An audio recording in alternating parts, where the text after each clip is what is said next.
성도 여러분 안녕하세요. 신약개관의 남궁혁 목사입니다. 오늘은 사도행전을 함께 살펴보도록 하겠습니다. 내용을 살펴보기 앞서 기억하시죠 여러분?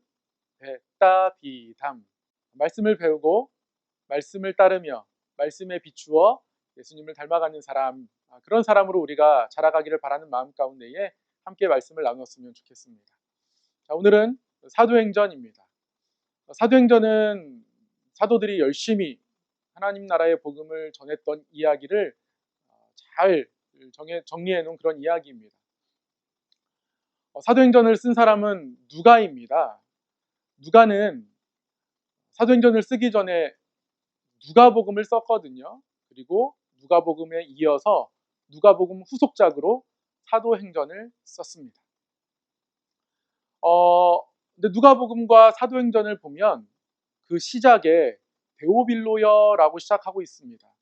저희가 누가복음 나눌 때는 이 이야기를 하지 않았는데요. 이때 함께 하려고 안 했어요. 누가복음도 데오빌로여라고 시작하고 있고 사도행전도 데오빌로여라고 시작하고 있습니다. 데오빌로 각하입니다. 굉장히 고위층의 사람이었던 것 같습니다. 누가복음은 데오빌로에게 먼저 읽혀지기 위해서 보내졌던 것 같고요. 사도행전도 마찬가지입니다. 그렇다면 데오빌로가 누구일까요? 알 수가 없습니다. 아무리 역사를 뒤져봐도 데오빌로라는 이름의 역사적 인물을 찾을 수가 없는 것이죠. 그래서 학자들은 두 가지 가능성을 제시합니다. 첫 번째는 누가가 이런 저술 활동을 잘 이어나갈 수 있도록 후원하는 고위 관리가 아니었을까, 이런 추측이 가능하고요. 또 하나는 데오빌로가 데오, 필로스의 합성어이거든요. 데오는 하나님이란 뜻이에요. 필로스는 사랑, 아니면 사랑하는 자들, 이런 뜻입니다. 그래서 데오필로스 하면 하나님을 사랑하는 자들, 하나님을 사랑하는 자들, 이런 뜻이에요. 그래서 하나님을 사랑하는 자들에게 복음서 또 사도행전을 보내는 마음 가운데에, 그러나 아무도 이 문서를, 이 책을 함부로 훼손할 수 없도록 거기에 카카라는 이름을 붙여서 데오빌로 카카에게 보낸다, 헌정한다, 이렇게 표현하면서 시작하지 않았을까, 이렇게 추측이 가능합니다. 아무튼 데오빌로에 대해서 한번 살펴보았고요. 여러분 누가복음 혹시 기억하십니까? 누가복음이 사도행전의 전편입니다. 드라마를 여러분 이어서 보면 전편을 잘 기억해야 하잖아요. 그렇다고 제가 누가복음 다 말씀드릴 수는 없고요. 누가복음, 예수님이 하늘로 올라가시는 승천 장면으로 끝이 맺었습니다. 사도행전 마찬가지입니다. 여기에 이어서 예수님의 승천으로부터 시작하게 됩니다. 사도행전은 예수님의 승천, 그 이야기부터 시작해서 이제 교회가 어떻게 시작되었는지, 그리고 그 교회가 어떻게 복음을 전해가는지, 그런 이야기를 잘 적고 있습니다. 그래서 누가에게 있어서는 승천이 아주 중요한 사건이에요. 승천으로 인해서 교회의 시간이 주어졌고, 그 교회에 주어진 시간들 가운데에 어떻게 헌신하고 어떻게 복음 사역을 감당했는지, 지금 우리의 시간이 그렇잖아요. 예수님이 승천하시고 다시 오실 그 사이의 시간, 이 사이의 시간에 교회가 어떻게, 또 어떤 마음으로, 어떤 모습으로 복음 사역을 감당해야 하는지 누가는 기록하고 있습니다. 그럼 그러한 사도행전 한번 한눈에 보도록 하겠습니다. 사도행전을 한번 한눈에 볼 텐데요. 사도행전 제일 처음에는 교회의 시작이 나옵니다. 교회가 어떻게 시작되었는지, 그리고 그 교회가 어떻게 선교하려고 준비하는지. 교회가 잘 세워졌습니다. 대표적으로 예루살렘 교회, 안디옥 교회, 두 교회가 큰 교회로 든든한 교회로 세워졌는데, 이 두 개를 통해서 이제 선교의 일들이 시작합니다. 1차 선교 여행 이야기가 나오고요. 2차 선교 여행 이야기가 이어서 나옵니다. 그리고 3차 선교 여행 이야기가 나옵니다. 그런데 3차 선교 여행 후에 사도 바울이 체포됩니다. 그리고 체포된 사도 바울이 로마로 가게 됩니다. 그래서 사도 바울이 로마까지 가게 된 이야기. 그래서 로마에서 사도 바울이 그 마지막 사역을 어떻게 감당하고 있는지까지가 사도행전에서 기록하고 있는 부분입니다. 한 부분씩 한 부분씩 살펴보도록 하겠습니다. 먼저 교회의 시작과 선교 부분입니다. 초대교회의 시작이 어떻게 되었을까요? 방금 전에 말씀드렸던 것처럼 누가에게 있어서 예수님의 승천은 아주 중요한 사건이었습니다. 예수님의 승천과 그리고 예수님이 약속하신 성령이 우리에게 임하였다. 이 승천과 그리고 승천하시면서 약속하신 이 성령의 역사하심으로 교회가 시작되었다. 누가는 그렇게 기록하고 있습니다. 예수님이 하늘로 올라가시면서 너희는 이 성에 머물러라. 위로부터 능력이 너희에게 입혀질 때까지 이 성에 머물러라 말씀하셨습니다. 승천하시면서 사도행전 승천 장면을 보니까 오직 성령이 너에게 임하시면 너희가 권능을 받고 예루살렘과 온 유다와 사마리아와 땅끝까지 이르러서 내 증인이 될 것이다 말씀하고 있습니다. 그리고 오순절 어느 날 그 성령이 제자들에게 임했습니다.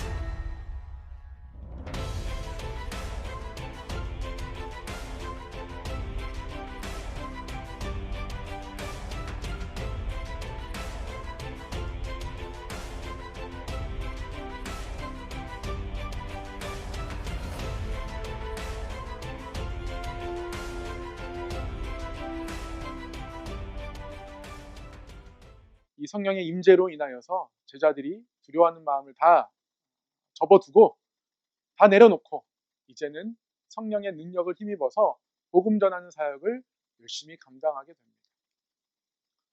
베드로와 요한이 성전 미문에 걷지 못하는 자를 치유하게 되고 그 가운데 많은 사람들이 예수님을 믿게 되었습니다.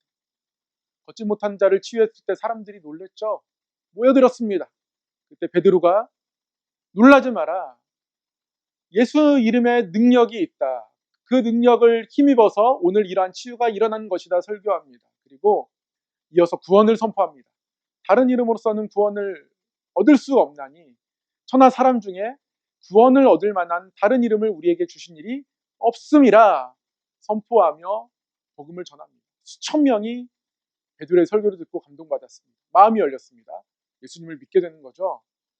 성전에 예루살렘에 모여있던 이 사람들 그 동네에 아니면 가까이 멀리 그들의 집이 어딘지는 모르지만 그들은 그 흩어진 곳에서 아마 또 한 증인이 되었을 겁니다. 교회가 커지면서 사도들이 여러 가지 일들을 감당하는 것이 힘들어졌습니다. 말씀을 가르쳐야 하는데 행정적으로 해야 될 일들이 막 쌓여가기 시작했습니다. 특히 구제 명단을 작성하는데 그러다가 몇 명씩 빠지는 일들이 생겨났어요. 그래서 사도들이 7집사를 선출합니다. 우리의 행정적인 업무를 좀 나누어서 해줄 그런 집사들이 필요하다. 스데반도 이때 뽑혔죠. 그 스데반이 복음을 전하는 가운데에 순교합니다. 스데반 순교 때문에 제자들이 잠깐 흩어지게 됩니다. 빌립은 사마리아로 갑니다. 그리고 사마리아를 전도하고 그 가운데에 또한 이디오피아 내시를 만나서 그에게 복음을 전하고 세례까지 베풀게 됩니다. 놀라운 사건 하나가 일어나는데요.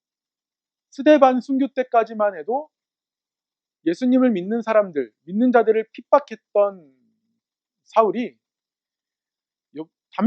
다메섹으로 가는 도중에 예수님 만나게 되는 것이죠. 호련한 빛 가운데에 예수님이 사울에게 찾아오셔서 어찌하여 나를 핍박하느냐? 나는 네가 핍박하는 예수다. 음성 들려주시면서 만나십니다. 이때 사울이 변하게 되었습니다. 여러분 성경을 읽으시면서 한 가지 기억하실 것은요. 이때 사울의 이름이 바울로 바뀐 것은 아닙니다. 내가 이제 너의 이름을 사울이 아니라 바울이라 하리라. 예수님 그런 말씀을 안 하셨고요. 사울은 히브리식 이름이고요. 바울은 헬라식 이름입니다. 그래서 1차 전도 여행 때 이방 지역으로 복음을 전하다 보니까 바울이란 이름이 더 편해서 또 복음을 받아들이는 사람 입장에서도 부르기 편하니까 그때부터 바울이란 이름으로 사용이 됩니다. 사울의 회심, 놀라운 회심의 사건이 일어났고 그리고 베드로에게도 놀라운 일이 일어납니다. 어느 날 베드로에게 환상이 보여졌습니다. 하늘에서 유대인들이 부정하다고 여기는 짐승들, 그 짐승들의 고기들이 내려오는 거예요. 보자기에 쌓여가지고. 그리고서는 이것을 네가 먹으라, 이런 음성이 있는 거죠. 베드로가 이런 음식을 제가 어떻게 먹습니까? 그랬더니 내가 거룩하다고 한 것이니까 네가 속되다 하지 말라. 하늘에서 그런 음성이 들렸습니다. 무슨 뜻이었을까요? 네, 이방인들이 부정한 민족이 아니다. 내가 그들을 거룩하게 할 것이다. 그들도 내 거룩한 자녀 삼았다. 하나님이 그렇게 말씀하신 것이죠. 고넬료의 집에서도, 고넬료에게도 하나님께서 찾아가셔서 베드로를 청할 것을 말씀하셨습니다. 그리고 이런 환상이 있은 후에 고넬료의 집 사람들이 베드로를 찾아왔고요. 베드로가 성령의 음성에 순종해서 이 사람들과 함께 고넬료에게 내려갑니다. 그래서 고넬료의 집이 멀리 있었음에도 불구하고 같이 가서 결국 고넬료에게 세례를 베풀게 됩니다.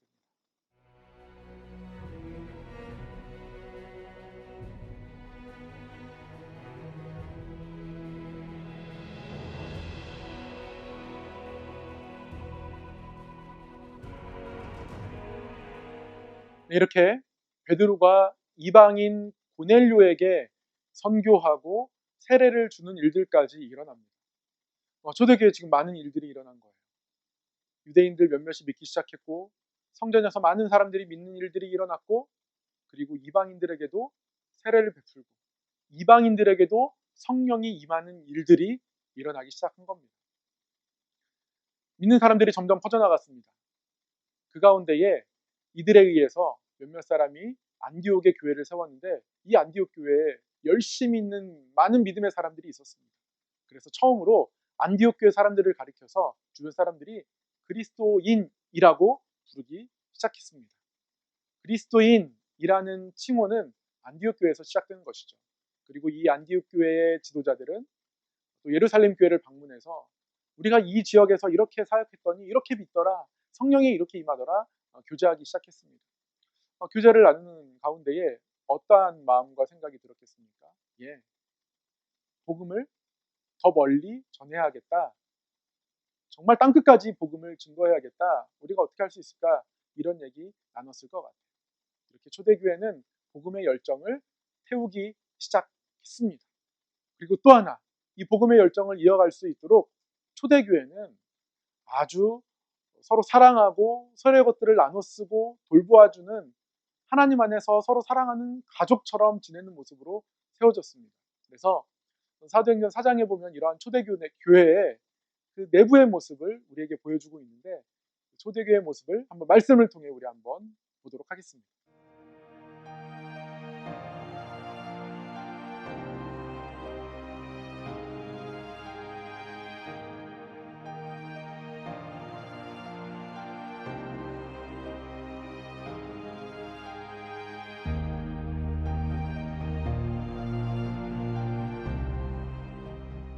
교회의 시작, 어떻게 시작되었는지, 그리고 그 교회가 어떻게 확장되어 갔는지, 그리고 어떻게 선교를 준비해 가는지 함께 살펴보았습니다.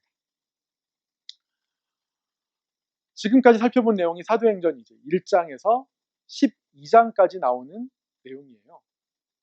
이렇게 선교 준비를 마친 교회 어떻게 합니까? 이제 1차 선교 여행을 시작합니다. 1차 선교 여행에 대해서 한번 살펴보도록 하겠습니다. 1차 선교 여행은 안디옥 교회에서 파송을 했습니다. 안디옥 교회에서 사도 바울과 그리고 바나바와 그리고 마가, 요한, 이 세 명의 인물을 선정을 해서 파송을 합니다. 그래서 이 바울과 바나바, 마가, 요한 셋이서 이제 선교 여행을 떠나게 되고요. 이 선교 여행 이야기가 13장에서 14장까지 기록되어 있습니다. 이 선교 여행을 어디로 다녔는가 굉장히 이제 중요한데요. 선교 여행 살펴보기 전에 한번 세계 지도를 한번 보도록 하겠습니다. 예, 여러분, 이게 세계 지도입니다. 어떻게 대한민국 보이시나요? 대한민국이 여기 있습니다. 그러면 사도 바울이 선교 여행 펼쳤던 지역은 어딜까요? 바로 이쪽입니다. 대한민국에서 왼쪽으로 중국을 지나 파키스탄을 지나 이란을 지나 이라크를 지나 터키 있는 이쪽, 이쪽이 바로 사도 바울이 선교 여행을 펼쳤던 곳입니다. 조금 지도를 왼쪽으로 옮겨볼게요. 바로 여기입니다. 터키와 이라크, 이집트 이 지중해를 배를 타고 다니면서 선교를 했고요. 바울의 최종 목표는 이제 로마를 거쳐서 스페인까지 선교하러 가는 것이었습니다. 당시에는 스페인이 땅끝이라고 여겨졌거든요. 그래서 이 지역 바울이 선교하면서 스페인을 늘 마음에 품고 사역을 했었습니다. 이 지역을 좀 확대해 보도록 하겠습니다. 이건 지금 구글 지도인데요. 확대하면 이렇습니다. 아까 네모칸 지역을 확대해 드렸어요. 이스라엘과 레바논, 터키 지중해를 끼고 있는 곳이고요. 그리스 여러분 보이시죠? 그리스 지역. 여기가 성경에서 말하는 아가야 지역입니다. 그리고 왼쪽 끝에 위에 로마. 여기까지 바울이 가고 싶어 했습니다. 자, 그러면 이건 구글 지도인데 성서의 지명이 나와 있는 지도와 함께 우리 바울의 선교 여정을 함께 가보도록 하겠습니다. 자, 아까도 말씀드렸지만 안디옥 교회가 파송을 했습니다. 예루살렘이 여기고요. 안디옥이 그 위입니다. 안디옥 옆에 실루기아라고 있는데 여기가 안디옥에서 가장 가까운 항구 도시고요. 이 안디옥에 교회가 세워졌고 여기 있는 기독교인들을 향해서 사람들은 그리스도인이라고 불렀습니다. 열심히 신앙생활했기 때문이죠. 자, 그래서 안디옥 교회에서 바울과 바나바 그리고 마가 요한, 이 마가 요한은 마가복음의 저자이기도 합니다. 이 마가 3명을 파송합니다. 제일 처음에 어디로 떠나냐면 안디옥에서 출발해서 살라미로 갑니다. 이 섬이 구브로 섬인데요. 구브로 섬 오른쪽에 있는 살라미를 가고요. 살라미에서 바보로 갑니다. 이 바보에서 복음 전하는 일들을 방해하던 무당이 소경이 되는 그런 일들이 있어요. 구브로 섬에서의 사역을 마친 이 일행은 어디로 올라가냐면 위쪽으로 이동합니다. 버가로 이동하죠. 버가가 항구 도시입니다. 배를 타고 이동해서 버가에서 내립니다. 그리고 어디로 이동하냐면 그 위쪽에 안디옥으로 이동합니다. 안디옥이 두 군데 나와요. 성경 읽다 보면 많이 헷갈리거든요. 지금 도착한 안디옥은 비시디아 주에 있는 안디옥입니다. 그래서 비시디아 안디옥이라고 부릅니다. 우리나라도 비슷하죠. 광주가 두 군데 있지 않습니까? 전라도 광주가 있고 그리고 경기도 광주가 있습니다. 그래서 전라도 광주는 전라도 광주, 경기도 광주는 경기도 광주. 전라도가 고향이신 분들은 전라도 광주는 그냥 광주, 그리고 경기도 광주가 경기도 광주 이렇게 표현하시는데요. 마찬가지입니다. 안디옥이 있었고요. 저 안디옥은 이제 수리아 주에 있는 수리아 안디옥이고요. 지금 도착한 저 안디옥은 비시디아 안디옥입니다. 비시디아 안디옥으로 이동합니다. 회당이 있었습니다. 이곳에서는. 회당에서 복음을 전하니까 유대인들이 많은 박해를 했습니다. 돌로 치고 몽둥이질하고. 그래서 안디옥에서 바울이 쫓기다시피 하여서 이고니온으로 이동합니다. 여기도 마찬가지입니다. 사람들이 바울을 핍박합니다.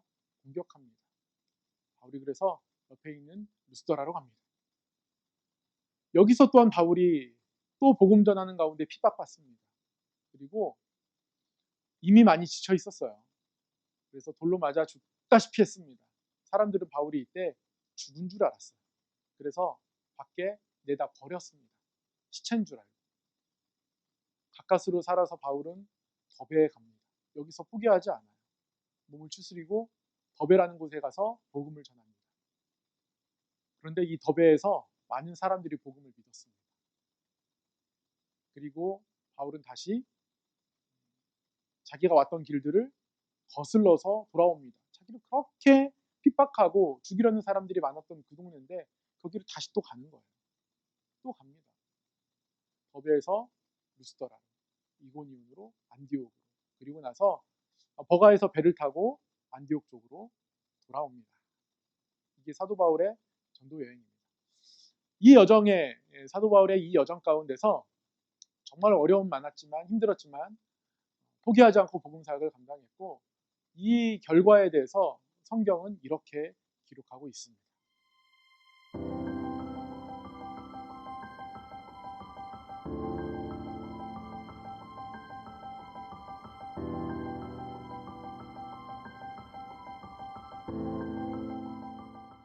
네, 이렇게 제자들과 선교 여행의 이야기, 이방인들이 믿음의 문을 연 이야기들을 함께 제자들과 나누면서 선교 여행을 마치게 됩니다. 네, 이렇게 사도행전, 교회가 어떻게 시작되었는지, 그리고 어떻게 자라갔는지, 그리고 어떻게 선교 준비를 하게 되었는지, 그리고 어떻게 선교를 시작했는지 1차 전도 여행까지 살펴보았습니다. 여기까지가 사도행전 1부입니다. 2부 때는 이제 2차 전도 여행부터 3차 전도 여행, 그리고 바울의 체포와 로마까지의 여정을 함께 살펴보도록 하겠습니다. 잠시 후 우리 2부에서 뵙도록 하겠습니다.